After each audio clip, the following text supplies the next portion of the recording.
नमस्कार, फाइटर समाचार में आपका स्वागत है। पेश आज 11 नवंबर सुबह 6 बजे राजस्थान की खास खबरें। राजस्थान के चुनावी रण में धन बल, बाहुबल और नशे की सामग्री के उपयोग पर अंकुश लगाने के लिए राजस्थान पुलिस ने मुस्तैदी दिखाई है। इसका नतीजा है कि आचार संहिता लागू होने के 1 महीने के समय में पुलिस ने 350 करोड़ रुपए की अवैध सामग्री जब्त की है। यह आंकड़ा साल 2018 में चुनाव के समय की गई जब्ती के मुकाबले 550% ज्यादा है। पुलिस ने जो 350 करोड़ रुपए की जब्ती की है, उसमें नकदी के अलावा सोना चांदी, अवैध शराब और नशे की अवैध खेप भी शामिल है। आईजी विकास कुमार के अनुसार चुनाव से पहले अवैध सामग्री की जब्ती के मामले में जोधपुर प्रदेश में टॉप पर है। जोधपुर पुलिस ने आचार संहिता लागू होने के बाद अब तक 20 करोड़ रुपए से ज्यादा की अवैध सामग्री जब्त की है। वहीं इस मामले में बूंदी दूसरे स्थान पर है। राजधानी जयपुर अवैध सामग्री की जब्ती के लिहाज से तीसरे स्थान पर है। पंजाब के बठिंडा में प्रॉपर्टी विवाद में एक व्यक्ति ने ताबड़तोड़ गोलियां चला दी। इसमें गोली लगने से 2 की मौत हो गई, जबकि 3 से 4 लोग जख्मी हो गए। सूचना पर पुलिस ने पूरा इलाका घेर लिया। जिन 2 लोगों की हत्या की गई, उनकी पहचान गुरशांत सिंह, भोला सिंह के रूप में हुई है, जबकि फायरिंग करने वाले व्यक्ति की पहचान गुरुशरण सिंह के रूप में हुई है। पुलिस ने शवों को कब्जे में लेकर रामपुर के सरकारी अस्पताल पहुंचा दिया। वहीं घायलों का इलाज चल रहा है। एसएसपी गुलनीत खुराना ने बताया कि गांव कोठा गुरु के गुरुशरण सिंह का अपने चाचा हरिंदर सिंह के साथ प्रॉपर्टी को लेकर विवाद चल रहा था। इसी विवाद में गुरुशरण ने अपने छत पर खड़े होकर 12 बोर की राइफल से चाचा के घर की तरफ 20 से 25 फायर कर दिए, जिसमें चाचा के लड़के गुरुशांत सिंह और उसके साथी भोला सिंह की गोली लगने से मौत हो गई। फिलहाल दयालपुरा पुलिस मामले की जाँच कर रही है। प्रदेश में नाम वापसी के बाद अब उम्मीदवारों की तस्वीर साफ हो गई है। प्रदेश में नाम वापसी के बाद कांग्रेस और बीजेपी के 40 से ज्यादा बागी चुनाव मैदान में हैं। 25 सीटों पर बीजेपी के बागी तो 20 सीटों पर कांग्रेस के बागी चुनाव लड़ रहे हैं। बागियों के हिसाब से बाड़मेर की शिव सीट सबसे हॉट सीट है, जहां कांग्रेस का 1 और बीजेपी के 2 बागी उम्मीदवार मैदान में हैं। बीजेपी के बागी जालम सिंह रवलौत शिव सीट से चुनाव लड़ रहे हैं। जेजेपी ने भी कुछ बागियों को टिकट दिए हैं। बागियों ने कांग्रेस और बीजेपी के समीकरण बिगाड़ दिए हैं। सीएम के नजदीकी नेता सुनील परिहार भी बागी हो गए हैं। राजगढ़ लक्ष्मणगढ़ से कांग्रेस के मौजूदा विधायक जौहरीलाल मीणा टिकट कटने के बाद बागी होकर चुनाव लड़ रहे हैं। बीजेपी विधायक चंद्रभान सिंह आक्या चित्तौड़गढ़ से बागी होकर मैदान में हैं। हरियाणा के सोनीपत में भाई ने बहन की गोली मारकर हत्या कर दी। मृतका की पहचान 27 वर्षीय राखी निवासी गांव बड़ौली के रूप में हुई है। वह फिलहाल चंडीगढ़ में MBA कर रही थी और पिछले दिनों उसका नाम चंडीगढ़ में हुए एक अपहरण व 50 लाख की फिरौती मांगने के केस में आया था। बहालगढ़ थाना पुलिस से मिली जानकारी के अनुसार राखी दिवाली पर गांव में आई हुई थी। राखी अपने घर पर काम कर रही थी। इसी बीच उसका भाई विजय घर पहुंचा। उसकी किसी बात को लेकर बहन राखी के साथ कहासुनी हुई और उसने पिस्तौल निकालकर बहन को गोली मार दी। विजय वहां से फरार हो गया और राखी की मौके पर ही मौत हो गई। पुलिस ने फोरेंसिक टीम को भी बुलाया। पुलिस मामले की जांच कर रही है। पूर्व मुख्यमंत्री वसुंधरा राजे 2 दिवसीय झालावाड़ दौरे पर हैं। वसुंधरा राजे झालरापाटन सीट से भाजपा प्रत्याशी हैं।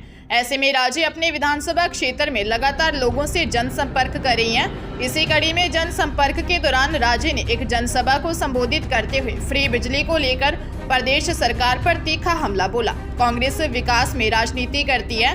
वसुंधरा राजे ने कहा कि प्रदेश सरकार ने लोगों को 100 यूनिट बिजली फ्री देने का वादा किया था। बिजली फ्री देने के बदले अब तक प्रदेश सरकार ने 56 करोड़ रुपए विद्युत सरचार्ज लेकर गरीबों की जेब खाली की है। प्रदेश सरकार ने जनता के पैसे को एक जेब में से निकालकर दूसरी जेब में डालने का काम किया है।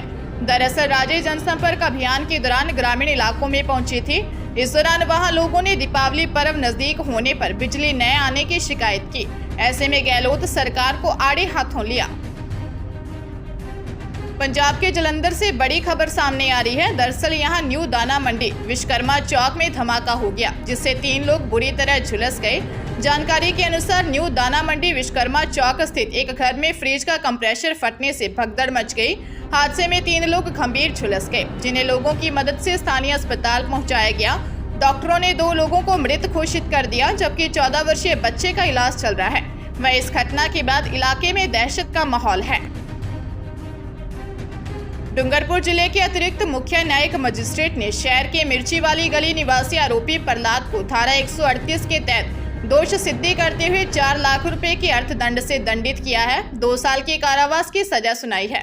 परिवादी की ओर से अधिवक्ता नगीन पटेल ने बताया कि शास्त्री कॉलोनी निवासी प्रदीप सिंह ने परिवाद दिया था कि आरोपी ने उसकी बेटी की शादी के लिए रुपयों की आवश्यकता होने से 3 अक्टूबर 2016 को 2 लाख रुपए उधार दिए थे। रुपए लेते समय आरोपी व उसकी पत्नी की तरफ से कहा गया कि 3-4 माह में वापस लौटा देंगे। इसके लिए स्टाम्प पर लिखावट की गई। परिवादी ने बार बार रुपयों का तकाजा किया तो परिवादी ने बैंक का चेक दिया। कोर्ट ने इस मामले में सुनवाई करते हुए सजा सुनाई। हरियाणा के पानीपत में सेक्टर 25 पार्ट 2 स्थित एक फैक्ट्री में रेप के बाद ठेकेदार ने 15 वर्षीय किशोरी की हत्या कर दी।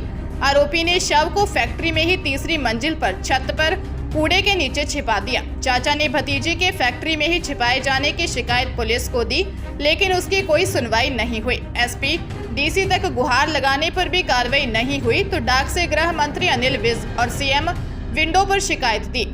गृह मंत्री के आदेशों पर जांच सीआईए 1 पुलिस को सौंपी गई तो 24 घंटे में हत्याकांड का खुलासा हो गया। पुलिस ने हत्यारोपी ठेकेदार को पकड़ लिया है। आरोपी ठेकेदार कुलदीप ने पुलिस को बताया कि वह किशोरी को काम के बहाने छत पर ले गया, वहां जबरदस्ती रेप किया। किशोरी ने परिजनों को बताने की बात कही तो उसकी हत्या कर दी और शव को कूड़े के ढेर के नीचे छिपा दिया। पूछताछ करने पर आरोपी ने हत्याकांड का खुलासा किया। प्रवर्तन निदेशालय ईडी ने द्वितीय श्रेणी शिक्षक भर्ती 2022 के पेपर लीक व मनी लॉन्ड्रिंग से जुड़े मामले में आरपीएससी सदस्य बाबूलाल कटारा, भूपेंद्र सारण और अनिल उर्फ शेर सिंह मीणा के खिलाफ आरोप पत्र पेश किया है। आरोप पत्र में मनी लॉन्ड्रिंग व आईपीसी की धाराओं के तहत आरोप लगाए गए हैं। वह गोपाल सारण, सुरेश ढाका और सुरेश बिश्नोई सहित अन्य के खिलाफ जांच लंबित रखी गई है। ईडी के विशेष लोक अभियोजक शैलेंद्र अग्रवाल ने बताया कि आरोपी बाबूलाल कटारा ने आरपीएससी के सदस्य होते हुए भी द्वितीय श्रेणी शिक्षक भर्ती का पेपर लीक किया। वही अन्य आरोपी भूपेंद्र सारण और अनिल उर्फ शेर सिंह मीणा के जरिए इस पेपर लीक से करोड़ों रुपए हासिल किए थे। इसके बाद आरोपियों ने इस राशि को अपने परिवारजनों के नाम से प्रॉपर्टी सहित अन्य जगह पर निवेश किया था। मामले में एसओजी ने बाबूलाल कटारा को 18 अप्रैल और ईडी ने 15 सितंबर को गिरफ्तार किया था।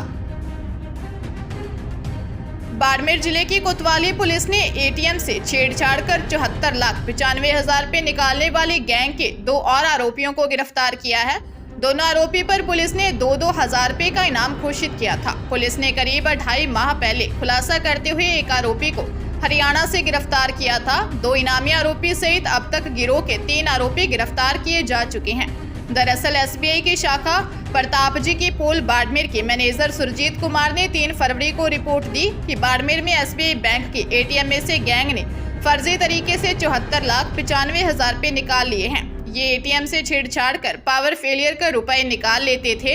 एसपी दिगंत आनंद ने बताया कि हजारों बैंक खातों की जांच के बाद आरोपी मुबारक निवासी गंगवानी हरियाणा व नसीम निनवानी लोहिंगा कला 9 हरियाणा को गिरफ्तार किया गया है।